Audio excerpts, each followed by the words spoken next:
Okay, good morning, Mark and Rob, our colleagues from Barcelona, Sevilla, Liverpool and Trondheim. And special thanks for Rob, because he made a long journey. We are going to use 2 or 3 languages. Somebody is going to translate you, as I told you. Intentaremos hacerlo de esa forma, porque todo el mundo entiende inglés, son medios que necesitan la traducción, cuando les hablan en inglés, y si les hablan en inglés, pues nunca habrá excesivo problema, podríamos introducirlo. Este é o seminario, bueno, muchas gracias a todos e a todas por vir. Este é o seminario final de un proxecto de investigación que se inició en 4 anos, do Ministerio, como participan unhas persoas que están aquí, vinculadas a Instagram, a maioría, non. E o nome do proxecto, o nome breve, ese nome breve que poñemos un nome que podería traducirlo, sí, pode. Ecopasado futuro. Bueno, que non é ese acrónimo, que é un gran acrónimo, que é o que queremos decir todo. E de eso falaremos hoxe. Hai, digamos, a explicación do proxecto é que entendemos que hai 2 vías diferentes do século XX para o cambio tecnolóxico da agricultura europea, por lo menos. Unha vía que é a vía anterior á Segunda Guerra Mundial e outra que é a posterior. A posterior é a vía da industrialización da agricultura e a anterior é a vía da agricultura orgánica, ¿no? Con vías moi diferentes. Nas dúas hai intervención da ciencia, non está exenta. Outra cousa é que, digamos, os resultados, a orientación e a toma de decisións é diferente. A conclusión, ou unha das conclusións principais do proxecto foi que en realidade non atopamos ninguna teoría do cambio tecnolóxico vinculada á agroecoloxía como proposta. Pódese traballar desde un punto de vista agroecolóxico para comprender o pasado, para comprender o presente e para construir o futuro. Pero, así como hai unha teoría do cambio tecnolóxico convencional, a agroecoloxía non ten unha teoría do cambio tecnolóxico. Por lo tanto, utiliza a convencional. E isto, digamos, que foi unha pregunta que se foi desenvolvendo ao longo do proxecto e, sobre todo, ao final. Sabemos algunhas cousas, non?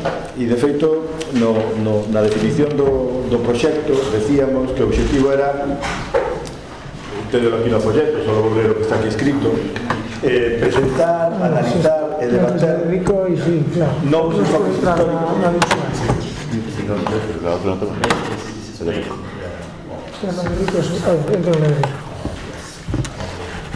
Novos enfoques históricos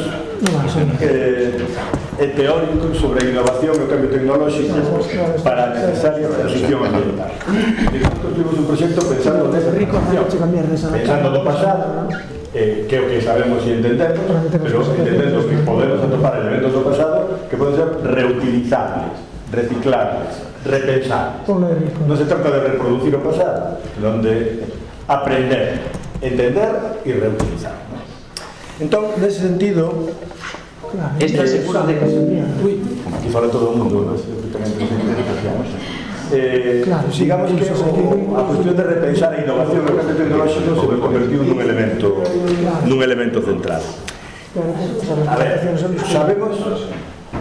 sabemos moitas cousas sobre o cambio tecnolóxico no pasado agrario. Está buscando en Google. Sí. Poderes atopar. Sabemos moitas cousas sobre o cambio tecnolóxico no pasado. Sabemos algunhas. Levamos 40 anos indagando esta cuestión. 40 anos, que son muchos anos de traballo. A cuestión é como poñelas en orden para ser útiles, ¿no? Sabemos que hai unha innovación labrega. Non solamente hai unha innovación vinculada á revolución industrial. Sabémoslo, pero non nos poñemos en valor. É evidente que o millo, a pataca, as fabas, as rotacións complexas, os pimentos viñeron de América e unha colega nosa está indagando como todo isto se foi facendo de forma silenciosa, ¿no? Todo iso se fixo. Por lo tanto, foi un elemento de innovación biolóxica moi potente. Sabemos que a innovación biolóxica é a preferencia, no caso da innovación que aquí se chamará tradicional e que nos chamamos histórica, ¿no? Que son dos conceptos que tamén discutiremos neste seminario. Fomos capaces de identificar algo que nas comunidades todo o mundo coñece, pero que hai que coñecer o nome, que é o custe do ridículo. A innovación, facer algo novo nunha comunidade non é doado. O sea, alguén o fai por primeira vez e cando eso se fai colectivamente, que é o que se aprende a facer a final do século XIX, é máis doado. Por eso había tanta innovación colectiva a través das sociedades agrarias. Esto sabemos moi ben para Galicia, pero ocurre en toda Europa. Todo isto sabemos, e todo isto é anterior á Segunda Guerra Mundial e aos servicios de difusión. Sabemos tamén algo que algunhas colegas e algúns colegas, especialmente Estefanio, por exemplo, traballou moito sobre isto, que a produción e a reproducción son dúas caras da mesma moeda. É o mesmo na familia campesiña e na produción agraria. É o mesmo. Chamámoslle de formas diferentes, pero en realidade nos custa moito traballo intelectual entender que son exactamente o mesmo. Non hai unha reproducción femenina, non hai unha reproducción masculina. Está todo misturado nunha lógica complexa, na lógica da produción e tamén da innovación. Entón, frente á lógica da innovación individual do modelo clásico, que é a que temos e que nos vende a economía, a lógica schumpeteriana do emprendedor, onde vendemos todo? Como elaboramos todo isto? Si só hai un modelo vinculado a un empresario individual innovador, como redefinimos teóricamente, que non hai nada máis práctico que unha boa teoría, todo este conxunto de información para construir un modelo que sexa útil para a agroecoloxía. Unha agroecoloxía que non se preocupa habitualmente pola cuestión do cambio tecnolóxico e que ás veces tende a pensar en términos de regresión, non de reutilización. E iso que queremos tamén contribuir a pensar. Non sei se modificar, pero sí a pensar. Bueno, este é un pouco o que aquí queremos plantear e, bueno, e non me estendo máis. Podería desenvolver alguna destas ideas, pero basicamente este é o asunto, ¿no? O que sí identificamos é, bueno, cando falamos, por exemplo, de innovación biológica, falamos de cousas como o uso de esterco. Non estamos falando de como introducir plantas, sino de como manexar todos os elementos que teñen que ver con elas. E a tese de Bea Corbacho creo que traballou bastante sobre este asunto, ¿no? Identificamos efectivamente o que chamamos unha innovación na medida dos labreros, dos agricultores. Por qué? Bueno, porque antes da Segunda Guerra Mundial, por unha razón moi simple, en términos casi políticos e sociolóxicos, eran maioría en todo o mundo, desde logo en toda Europa, e en sistemas democráticos e liberais eran maioría, e por lo tanto tiñan maioría social para definir orientacións políticas ou sociais, incluídos nos fascismos, por certo. É dicir, a maioría o poder da maioría rural que se dedicaba a agricultura, independentemente das diferencias, condicionaba a política. Nada que ver co que pasou despois.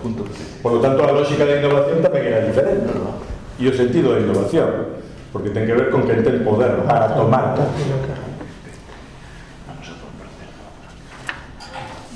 Bueno, digamos que casi o vou deixar aquí, a ver se daré desacabado, daré desfeito. Sí, me parece a mí que sí. Decía que digamos que estas son un pouco a reflexión das que partimos e o debate que queremos introducir, ¿no?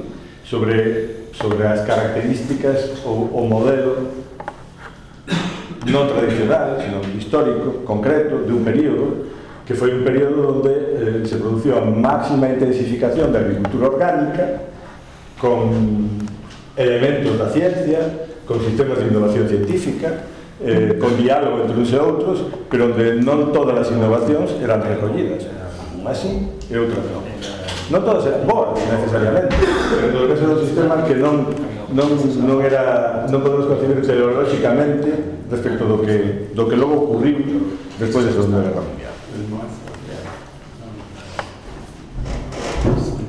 nos quedan moitas máis preguntas, ¿no? Porque sabemos algunhas cousas, pero non sabemos casi nada, ou sabemos pouco respecto dese modelo orgánico en relación con a especialización gandeira, en relación co uso forestal do monte, en relación co manexo dos comunais, como actuaba todo ese conxunto.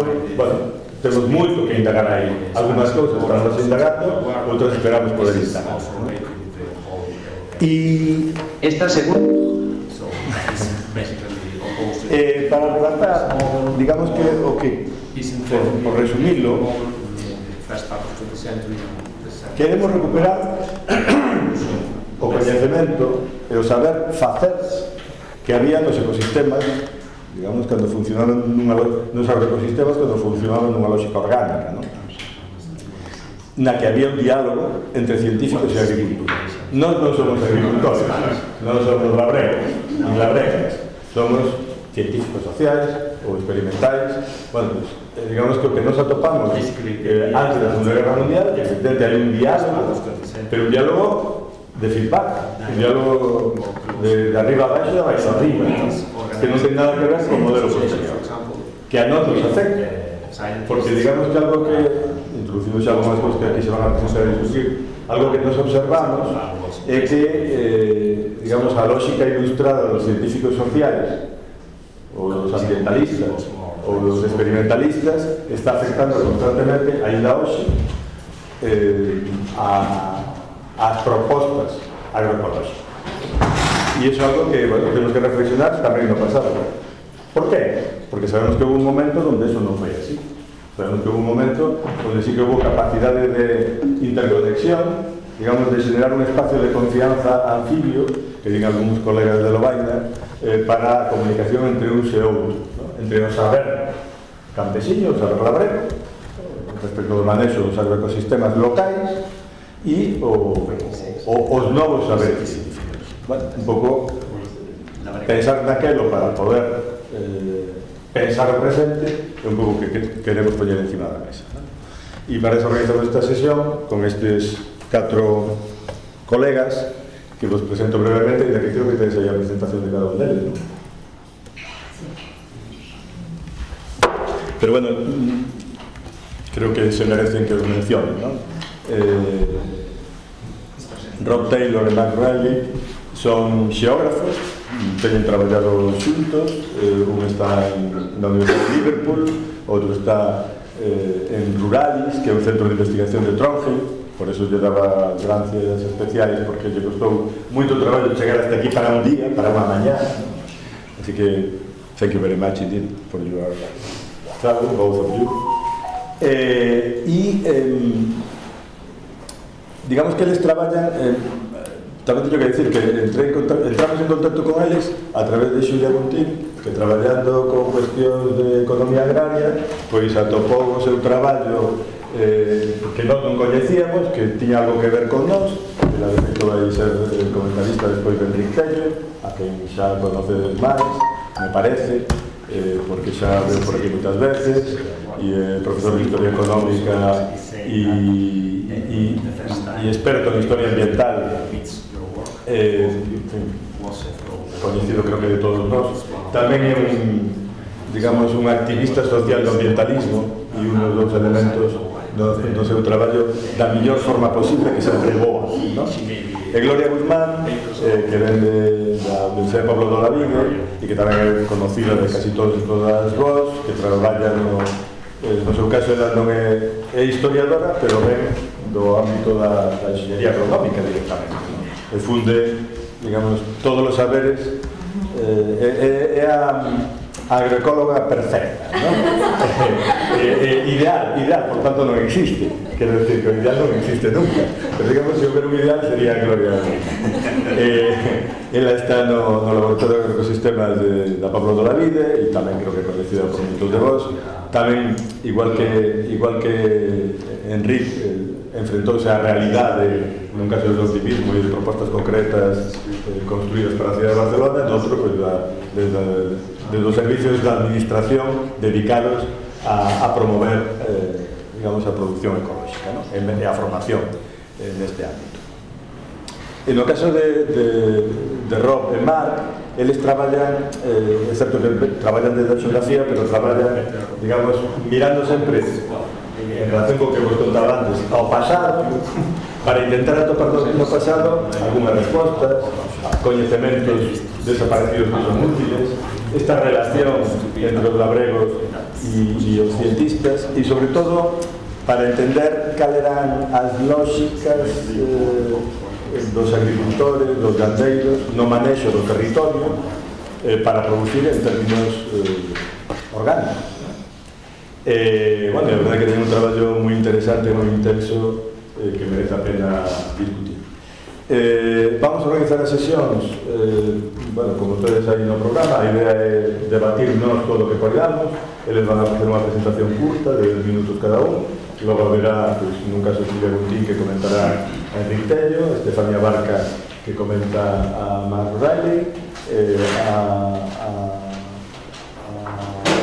a Gloria vai a comentar a súa intervención de Luis Soto, e temos unha baixa inesperada de onte pola noite porque a Rod Taylor iba a comentarlo Miguel Cabo, pero tuvo un incidente deportivo e non vai poder estar con nós, entón farei o comentario.